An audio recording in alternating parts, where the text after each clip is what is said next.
거룩하신 주여, 이 아침에 주의 생명의 말씀과 또 거룩한 시간과 또 주의 영으로 저희를 충만하게 채워주시니 감사합니다. 하나님 아버지, 기도하옵기는 저희가 어느 한순간도 잠들지 않게 하시고 딴짓을 하지 않게 하시고 저희 마음이 다른 곳을 향하지 않게 하여 주시옵소서. 아버지, 주께서 저희를 부르시는 그 손짓과 그 음성을 잘 쫓으며 신실하게 주의 인도하심을 따라 나가는 저희 하루하루 되게 도와주시옵소서. 주께서 주시는 생명의 말씀을 늘 저희가 귀로 잘 듣게 하시며 분별하게 하시며 헤아리게 하여 주시옵소서. 우리 함으로 저희가 행해야 할 길을 행하며 또 마음에 품는 것을 놓치지 않게 하여 주시옵소서. 이 시간도 저희를 성령으로 이끄시고 채워주시기 원합니다. 예수 그리스도 이름으로 기도합니다. 아멘. 하나님 말씀은요, 신명기 19장 1절부터 21절까지입니다. 신명기 19장 1절부터 21절까지 저와 여러분이 함께 읽겠습니다. 네 하나님 여호와께서 이 여러 민족을 멸절하시고 네 하나님 여호와께서 그 땅을 내게 주심으로 네가 그것을 받고 그들의 성읍과 가옥에 거주할 때에 네 하나님 여호와께서 내게 기업으로 주신 땅 가운데에서 새 성읍을 너를 위하여 구별하고 네 하나님 여호와께서 내게 기업으로 주신 땅 전체를 새 구역으로 나누어 길을 닫고 모든 살인자를 그 성읍으로 도피하게 하라. 살인자가 그리로 도피하여 살만한 경우에는 이러하니 곧 누구든지 본래 원한이 없이 부지 중에 그의 이웃을 죽인 일, 가령 사람이 그 이웃과 함께 벌목하러 살림에 들어가서 손에 도끼를 들고 벌목하려고 찍을 때에 도끼가 자루에서 빠져 그의 이웃을 맞춰 그를 죽게 함과 같은 것이라. 이런 사람은 그 성읍 중 하나로 도피하여 생명을 보존할 것이니라. 그 사람이 그에게 본래 원한이 없으니 죽이기에 합당하지 아니하나 두렵건대 그를 보복하는 자의 마음이 보복심에 불타서 살인자를 뒤쫓는데 그 가는 길이 멀면 그를 따라 잡아 죽일까 하노라. 그러므로 내가 네게 명령하기를 새 성읍을 위하여 구별하라. 너를 위하여 구별하라 하노라. 네 하나님 여호와께서 네 조상들에게 맹세하신 대로 네 지경을 넓혀 네 조상들에게 주리라고 말씀하신 땅을 다 내게 주실 때 또 너희가 오늘 내가 너희에게 명하는 이 모든 명령을 지켜 행하여 네 하나님 여호와를 사랑하고 항상 그의 길로 행할 때에는 이 셋 외에 새 성읍을 더하여 네 하나님 여호와께서 내게 기업으로 주시는 땅에서 무죄한 피를 흘리지 말라. 이같이 하면 그의 피가 내게로 돌아가지 아니하리라. 그러나 만일 어떤 사람이 그의 이웃을 미워하여 엎드려 그를 기다리다가 일어나 상처를 입혀 죽게 하고 이 한 성읍으로 도피하면 그 본 성읍 장로들이 사람을 보내어 그를 거기서 잡아다가 보복자의 손에 넘겨 죽이게 할 것이라. 내 눈이 그를 긍휼히 여기지 말고 무죄한 피를 흘린 죄를 이스라엘에서 제하라. 그리하면 내게 복이 있으리라. 내 하나님 여호와께서 내게 주어 차지하게 하시는 땅, 곧 내 소유가 된 기업의 땅에서 조상이 정한 내 이웃의 경계표를 옮기지 말지니라.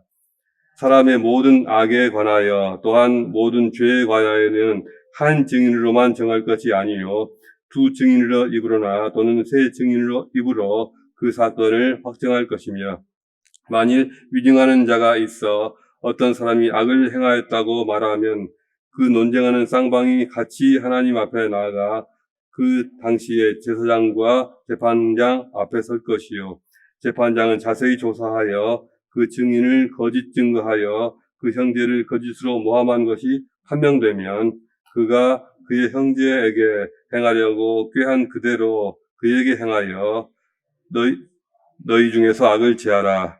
그리하면 그 남은 자들이 듣고 두려워하여 다시는 그런 악을 너희 중에서 행하지 아니하리라. 내 눈이 긍휼히 여기지 말라. 생명에는 생명으로, 눈에는 눈으로, 이에는 이로, 손에는 손으로, 발에는 발로이니라. 아멘. 오늘 나눌 말씀의 제목은 무죄한 자들의 삶을 지켜라입니다. 오늘 본문은 사법제도와 관련된 신명기 규례들입니다. 구약의 율법 중에서도 재판과 관련되는 규정들을 특히 우리말로는 규례라고 하고요. 히브리어에서는 미시파팀이라고 합니다. 규례, 미시파팀.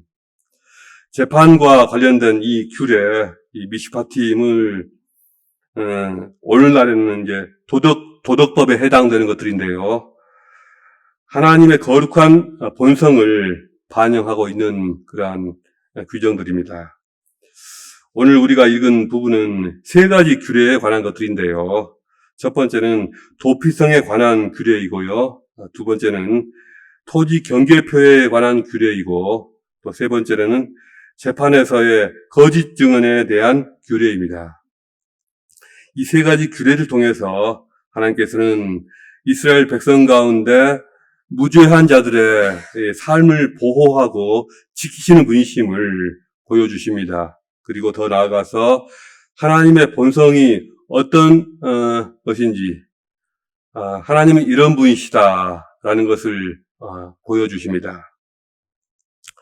첫째로 사법제도와 관련된 첫 번째 미시파팀은 도피성입니다. 실수로 사람을 죽인 사람이 희생당한 이 피해자들의 가족들에게 복수를 당하기 전에 도피성으로 들어가면 그 목숨을 보존할 수 있습니다. 그 사람이 그 도피성에 도착하면 그곳의 지도자들에게 자신의 상황을 설명하고, 그러면 지도자는 그를 받아들여서 성 안에 지낼 곳을 마련해 두었습니다. 물론 실수로 사람을 죽인 자들이 이 도피성 안에서만 거주해야 한다는 것은 거주 이전의 자유를 박탈당하고, 또 사랑하는 사람들과 함께 있을 수가 없고, 또 가족과도 격리돼야 한다는 그런 뜻이기 때문에 도피성은 실제로 감옥이나 마찬가지였습니다. 그러나 적어도 그들은 보복을 당하여 죽는 일은 피할 수 있었습니다. 하지만 이렇게 피신했다고 해서 무조건 안전이 보장되는 것은 아니었습니다. 그의 주장이 정말로 사실인지 아닌지 재판을 받아야 했습니다. 이 과정에서 고의로 사람을 죽였다는 것이 드러나면 그는 즉시 도피성에서 쫓김을 당해서 복수하는 자들에게 보복을 당해서 죽임을 당하게 되었습니다. 고의로 사람을 죽인 그런 죄는 돈으로 대신할 수 없고요. 반드시 생명으로 갚아야만 했습니다. 그리고 그의 고의성을 증명하려고 하면 다만 한 명의 증인이 아니라 두세 명 이상의 증인이 반드시 필요했습니다. 고의가 아닌 것으로 판명났듯이 그런 때라도 오랜 시간 동안 도피성에서 벗어날 수가 없었습니다. 가족의 품으로 돌아갈 수가 없었습니다. 어쨌든 사람을 죽게 만들었으니까 그에 해당하는 그런 죄벌은 받아야죠.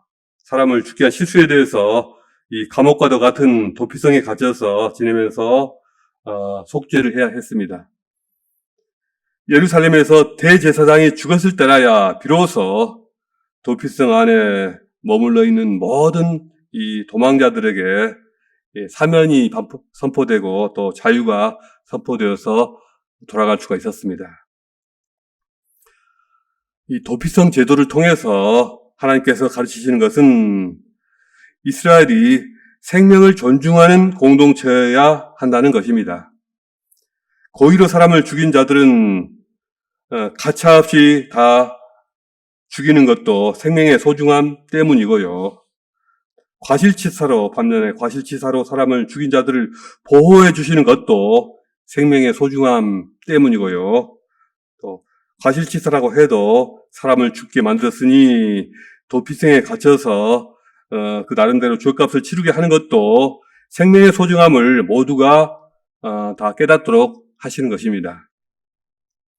하나님께서 주신 땅에서 절대로 무죄한 피가 흘려서는 안 됩니다. 만약 무죄한 자의 피를 흐르게 한다면 그 피의 값을 당사자뿐만 아니라 이스라엘 민족이 같이 연대 책임을 지게 되는 것입니다. 일찍이 가인이 동생 아벨을 쳐 죽였을 때 하나님께서 이렇게 말씀하셨습니다. 네가 무엇을 하였느냐? 네 아우의 핏소리가 땅에서부터 내게 호소하느니라. 땅이 그 입을 벌려 네 손으로부터 네 아우의 피를 받았은즉 네가 땅에서 저주를 받으리라. 이렇게 무죄한 피를 흘리게 되면은 그 땅에서 그 당사자뿐만 아니라 모든 사람들이 함께 저주를 받게 된 것입니다. 보복 뒤에 또 다른 보복이 대물림되고 그의 자손들에게 그것이 대물림되고 또 반복될 것입니다. 모든 유대 관계와 어떤 의의 관계는 무너지고 공동체는 파괴되고 말 것입니다. 이러한 저주가 전부 종식되고 평화가 회복되기 위해서는 어떻게 해야 할까요? 반드시 죄를 지은 자가 그에 합당한 형벌을 받아야만 합니다. 무죄한 자는 반면에 반드시 정확하게 가려내어서 죄벌에서 구제되어야 합니다. 이것이 하나님의 정의이고 공의입니다. 특히나 이 형벌을 가하는 일을 사적인 영역에 버려두지 않으시고 철저하게 공적인 영역으로 제한하여 가하는 것이 중요합니다. 미국이나 한국 영화 가운데서 공권력이 시원찮다, 쟤들 못 믿겠다 싶어서 그런 심리를 부추겨서 악한 인간들을 벌주는 그냥 개인적으로 가서 밤에 사람을 살인자를 쳐 죽이고 또 어떤 그룹이 가서 이 허가받지 않는 그런 힘을 가지고 가서 그들을 죽이기도 하고 또 벌을 주는 그런 영화들이 많습니다. 그런 스토리들이 참 많은데요. 액션물들이 대부분 그런 비슷한 내용들이 많이 있습니다. 이런 영상들이 우리 마음에 짜릿한 쾌감을 주기 때문에 많은 사람들이 다 좋아하게 되어 있습니다. 그러나 어떻습니까? 우리 삶 속에 이런 일들이 절대로 있어서는 안 되는 일입니다. 만약 이런 일이 우리 삶 속에 실제로 일어난다면 어떻게 될까요? 그때부터 우리 사회와 국가와 가정에는 평화가 사라지게 될 것입니다. 엄청난 혼란과 불안과 공포로 가득한 세상으로 바뀌게 되고 말 것입니다. 하나님께서 도피성을 설치하신 것은 모든 범죄에 대한 그런 재판과 법 집행을 사적인 영역이 아니라 공권력의 통제 아래 놓으시려는 뜻이 있습니다. 하나님께서 지정하시고 또 공적으로 세워진 그런 재판관들이 하나님의 정의와 공의가 이 땅에 구현되는데 중요한 역할을 하게 될 것입니다. 도피성은 무죄한 피가 이 땅에 더 이상 흐르지 않도록 또 잔인한 복수의 대물림이 일어나지 않도록 공동체가 또 안전하고 평화롭도록 지켜주는, 공동체를 지켜주는 그러한 수호자의 역할을 합니다. 이렇게 무고한 자의 삶을 지키시고 보호하시는 것이 하나님이 세우시는 정의의 기초입니다. 하나님의 통치는 무죄한 생명을 존중하고 보호하는 데서 시작됩니다. 어느 사회든지 무지한 생명들이 피를 흘리며 죽어가는 곳에서 하나님의 공의와 정의는 가장 심각하게 훼손됩니다. 구약의 출애굽기로부터 시작해서 민수기, 신명기까지 이 모든 것에서 도피성에 관한 규례가 여러 차례 강조되고 있는 것이 바로 이것 때문일 것입니다.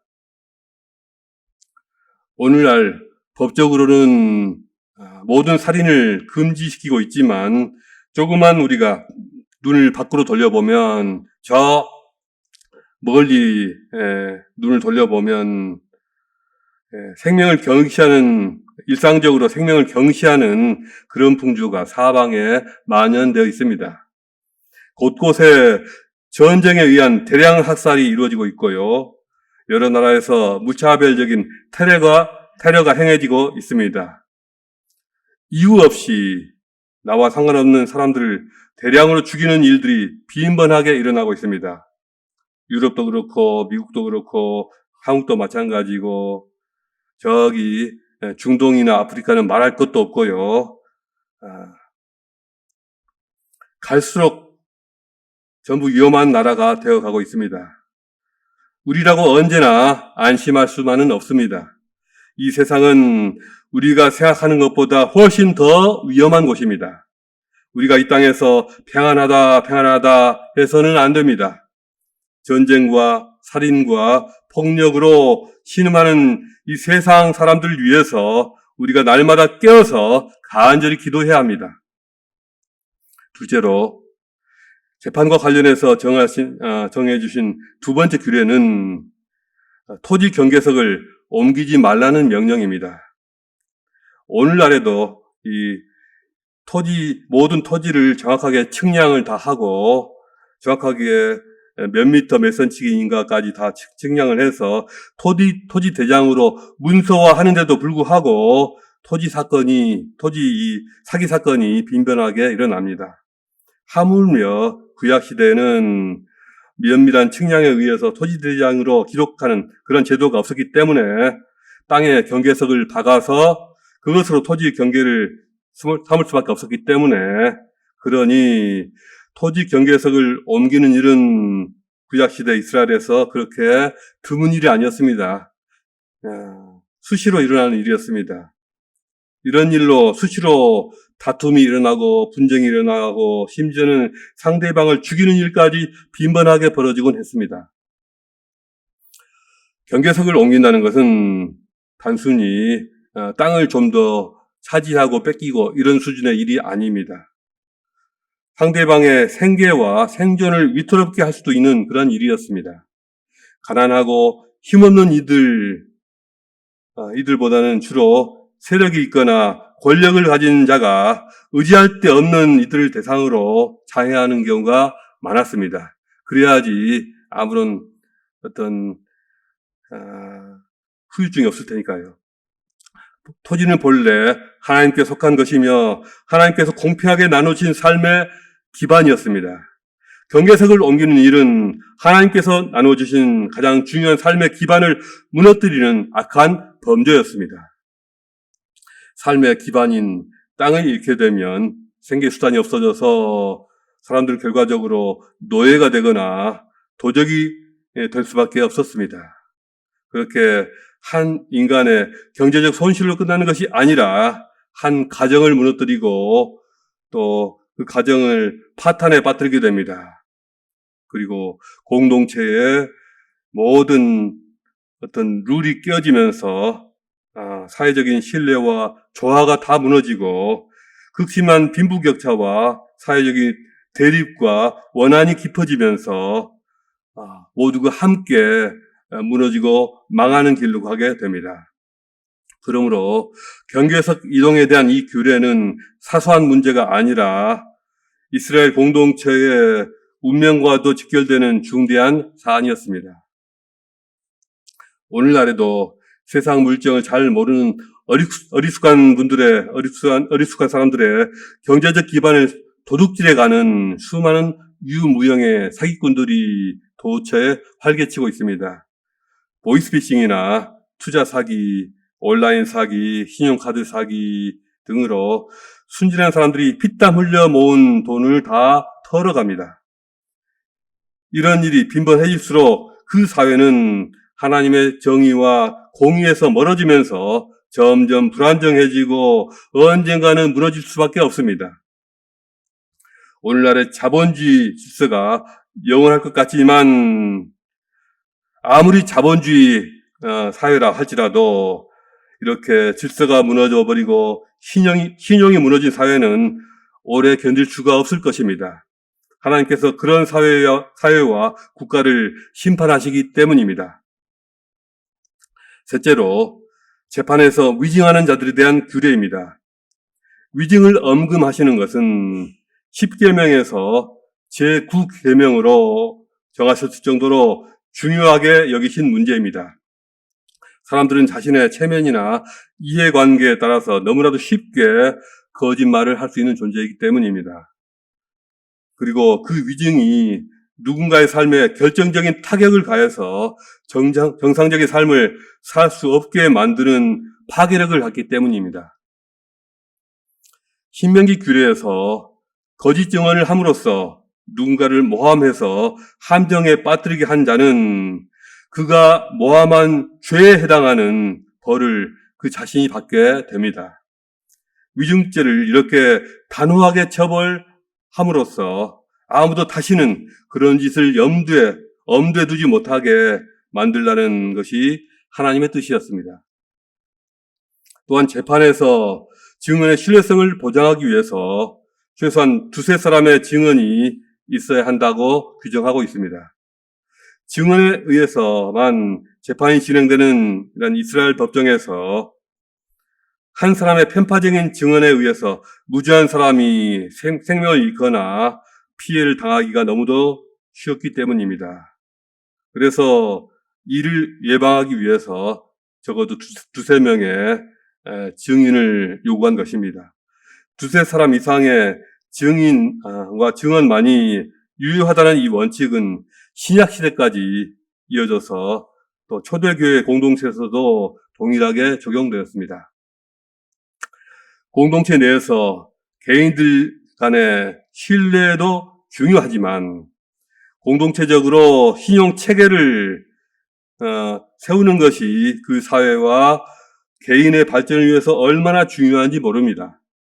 한 국가에게 있어서 많은 천연자원을 보유하고 석유와 금을 펑펑 캐내는 것보다 더 중요한 일은 그 국가가, 그 나라가 신용사회가 되는 것입니다. 한 국가나 한 가정이나 교회 안에서 물리적으로 많은 일을 하는 것보다 더 중요하고 또 많은 돈을 벌어다 주는 것보다 더 중요한 일은 부모와 자녀들 사이에 깊은 신뢰가 있는 것이고요. 또 교회 구성원들 사이에 깊은 신뢰와 신용의 끈으로 묶여져 있는 것입니다. 공동체의 복지를 위해서 이보다 더 귀한 자산이 없고 공동체 발전을 위해서 이보다 더 강한 힘이 없습니다. 그러므로 교회나 가정에서나 서로 간에 어떤 눈에 보이는 결과만을 요구하지 않고 선한 의도와 동기가 중요시 되어야 합니다.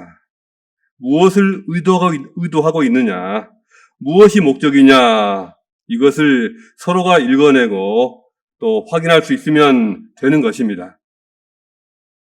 그러므로 신명기에서도 범죄 행위의 결과만을 따지지 않습니다.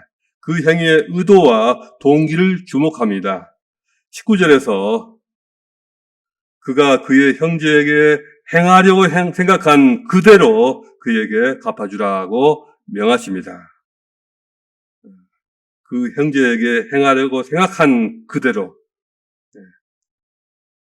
범죄한 자는 그 결과에 상관없이 그 의도와 그 마음의 동기에 상응하는 처벌을 받아야 한다는 것입니다. 이러한 법사상의 배후에는 하나님께서 각 사람의 마음을 살피시면서 그 마음에 따라서, 그 의도에 따라서 심판하신다는 그 사상이 있습니다. 신약시대 예수님께서도 죄인의 마음속 깊은 곳을 보시며 이 죄의 의도와 동기를 드러내고 계십니다. 옛사람에게 말한 바 살인하지 말라, 누구든지 살인하면 심판을 받게 되리라 하였다는 것을 너희가 들었으나 나는 너희에게 이르노니 형제에게 노하는 자마다 심판을 받게 되리라 하셨고요. 또 간음하지 말라 하였다는 것을 너희가 들었으나 나는 너희에게 이르노니 음욕을 품고 여자를 보는 자마다 마음에 이미 간음하였느니라고 하셨습니다. 예수님께서 도덕법을 이렇게 엄격하게 규정하시고 신명기에서도 범죄의 의도와 동기에 따라서 심판을 명하시는 이유는 공동체 내에서 악의 뿌리를 제거하시기 위함입니다. 이스라엘은 무죄한 피를 제거할 뿐만 아니라 그 공동체 내에서 악의 뿌리도 먼저 제거해야 하는 것입니다. 그리스도인들은 세상에서 악의 뿌리와 싸우고 제거하도록 부르심받고 명받은 사람들입니다. 교회와 그리스도인들은 우리 삶 속에서 그리고 세상에서 악의 씨앗들을 제거해야 합니다. 그리고 그 자리에 평화의 씨앗을 부지런히 뿌려야 합니다. 가정과 교회에서 우리가 언행으로, 말로, 행동으로 악한 씨앗을 뿌리지 않도록 해야 합니다. 자녀들을 평화의 복음으로 잘 키워내고 또 하나님의 진리의 말씀으로 키워내는 일이 그 씨 뿌리는 일에 해당합니다. 선교지에 물질적인 도움을 보내고 여러 가지 방법으로 우리의 관심과 사랑을 표현하고 또 끊임없이 기도로 지원하는 일들이 바로 그러한 평화의 씨앗을 뿌리는 일에 해당합니다. 우리가 하나님께로부터 받은 하나밖에 없는 이 생명과 또 물질적인 재산과 사회적인 모든 신뢰관계를 가지고 하나님께 범죄하지 않고 오히려 하나님을 기쁘시게 하는 우리 모두가 되시기를 주님의 이름으로 축복합니다. 오늘 우리에게 주신 말씀과 또 이 기도 제목을 생각하시면서 기도하시겠습니다. 유튜브 시청하시는 분들도 함께 기도하시기를 요청드립니다.